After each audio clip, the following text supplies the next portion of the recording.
National fire academy તથા Japanese local authority વચ્ચે સહયોગ સધાતા ભવ્ય કાર્યક્રમ યોજવામાં આવ્યો હતો. All India institute of local self ગવર્મેન્ટના સંયુક્ત આયોજન હેઠળ નેશનલ કોન્ફરન્સ ફાયર ફાઇટિંગ અને ડિઝાસ્ટર મેનેજમેન્ટ ભવ્ય રીતે યોજાઈ હતી. આ કોન્ફરન્સમાં Japan council local authority for international રિલેશન્સની વિશેષ ભાગીદારી રહી હતી, જ્યાંથી 6 સભ્યોની ખાસ પ્રતિનિધિ મંડળ હાજર રહી હતી. મુખ્ય મહેમાન તરીકે વડોદરા શહેરના પોલીસ કમિશનર નરસિંહા કુમાર ઉપસ્થિત રહ્યા હતા. સાથે all India institute of local self ગવર્મેન્ટના executive chief adviser Hansaben Mehta ઉપસ્થિત રહ્યા હતા. ફાયર ફાઇટિંગ ટેકનિક્સના આધુનિકરણ અંગે ચર્ચા કરવામાં આવી. ડિઝાસ્ટર મેનેજમેન્ટ માટે આંતરરાષ્ટ્રીય લેવલના માર્ગદર્શનની રજૂઆત તેમજ જાપાનની એડવાન્સ્ડ ડિઝાસ્ટર મેનેજમેન્ટ સિસ્ટમ અંગે વિશેષ માર્ગદર્શન યોજવામાં આવ્યું. તો ભારતીય મ્યુનિસિપલ સિસ્ટમ અને જાપાનીઝ લોકલ ઓથોરિટીઝ વચ્ચે સહકાર વધારવા અંગે ચર્ચા કરવામાં આવી હતી. આ કોન્ફરન્સ દ્વારા બંને સંસ્થાઓ વચ્ચે ફાયર સેફટી, રેસ્ક્યુ ટેકનોલોજી અને ડિઝાસ્ટર મેનેજમેન્ટમાં જ્ઞાન વિનિમય વધારવાનો માર્ગ મજબૂત બન્યો છે.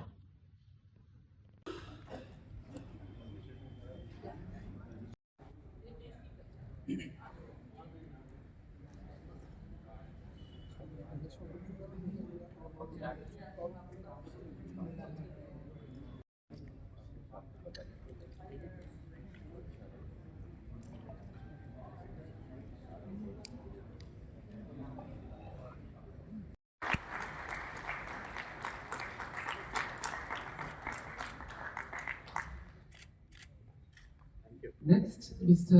Takada.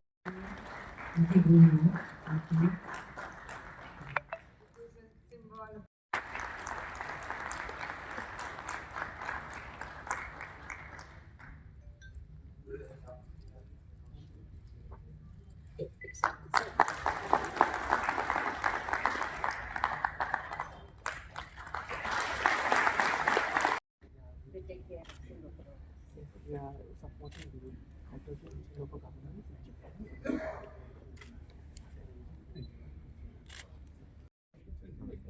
I'm the police commissioner I look after at the unit here. Education school, so Nice to meet you. Ladies and gentlemen, we would like to welcome everybody. This is International Conferences Specialist Dispatch for Urban and Environmental Studies, functioning under the headquarters of AIILSG Mumbai. Can we have a huge round of applause for sir as well, please?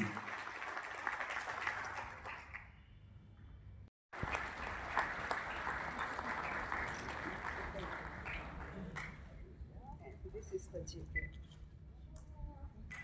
We have a special comment for you.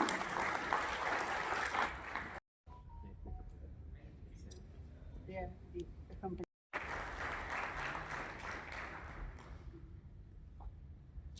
So this is the dice that we have with us today. Going ahead, ladies and gentlemen, here we have Hansamana handing on the bouquet of appreciation to Sri Narasimha Appreciation from Nara.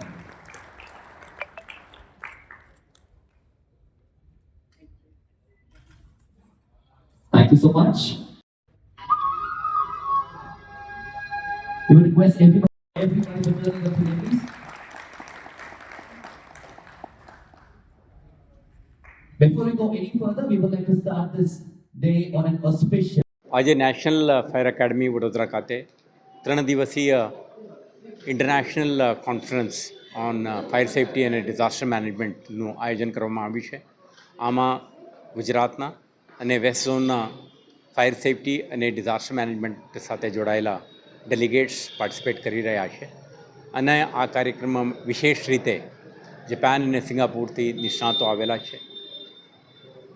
આવતા 3 દિવસ સુધી ચાલનાર આ કોન્ફરન્સમાં હું માનું છું કે જ્યારે ગુજરાત અર્બન ડેવલપમેન્ટ ક્ષેત્રમાં અગ્રેસર છે અને સાથે સાથે ડિઝાસ્ટર મેનેજમેન્ટ ફ્રેમવર્ક અને એના ઇમ્પ્લિમેન્ટેશન માટે પણ રાજ્યમાં ખૂબ પ્રયાસો થઈ રહ્યો છે. તો આ પ્રકારના એક ઇન્ટરનેશનલ કોન્ફરન્સમાં જે આઈડિયાઝ બેસ્ટ પ્રેક્ટિસીસ અને ભવિષ્યના જે ચેલેન્જીસને સામા કરવા માટે જે કંઈ મોડર્નાઇઝેશન એફર્ટ થવું જોઈએ આ અંગે ચર્ચા વિમર્શ થશે અને એક એક્શન પ્લાન તૈયાર કરવામાં આવશે. સેલ્ફ ગવર્મેન્ટમાં છેલ્લા 50 વર્ષથી સેવા આપી રહી છું. મારું નામ છે હંસા પટેલ. મારું કાર્ય છે ઇન્ટરનેશનલ રિલેશન અને માર્ગદર્શન ઓલ ઇન્ડિયા ઇન્સ્ટિટ્યૂટને. આભાર. આજે specially national fire academy Vadodara Waghodia road પર જે સંસ્થા આવી છે એમના દ્વારા એક ડિઝાસ્ટર અને ફાયર ફાઇટિંગના વિષય ઉપર એક સેમિનાર ઇન્ટરનેશનલ કોન્ફરન્સનું આયોજન કરવામાં આવ્યું છે હોટેલ સૂર્યા પેલેસ ખાતે, જેમાં જાપાનથી ડિઝાસ્ટરના અને ફાયર ફાઇટિંગના નિષ્ણાંત એવા જે ક્લેર જે સંસ્થા છે એમના નિષ્ણાંતો અહીં આવ્યા છે. તેમના દ્વારા નેશનલ ફાયર એકેડમી અને જે ક્લેર છે બેઉની સંસ્થા દ્વારા જે તાલીમનું આયોજન છે. આ ખાસ તાલીમમાં ગુજરાતના વિવિધ ફાયર સર્વિસથી પણ અહીંયા ફાયર ઓફિસરો અને કર્મચારીઓ ઉપસ્થિત છે અને સાથે સાથે ગુજરાતના ફાયર સર્વિસના ઉચ્ચ પદાધિકારીઓ પણ આ કાર્યક્રમમાં ઉપસ્થિત છે. તો આ કાર્યક્રમમાં આજે અહીંયા હોટલ ખાતે ઓપનિંગ સેરેમની છે અને ત્યારબાદ જે નિષ્ણાંતો જાપાનથી આવ્યા છે એ લોકો આ વિષય પર તાલીમ આપશે, જે ખાસ કરીને ડિઝાસ્ટર ઉપર હશે. ખાસ જે વર્તમાન સમયે જે આપત્તિઓ, કુદરતી આપત્તિઓ જે આવે છે એ બાબતમાં એ લોકો એમનો અનુભવ શેર કરશે અને ખાસ આ જે ગુજરાત ફાયર સર્વિસને એમાંથી આ તાલીમ દ્વારા ક્યાંક નવું શીખવા મળશે એ હેતુથી આ કાર્યક્રમનું આયોજન છે.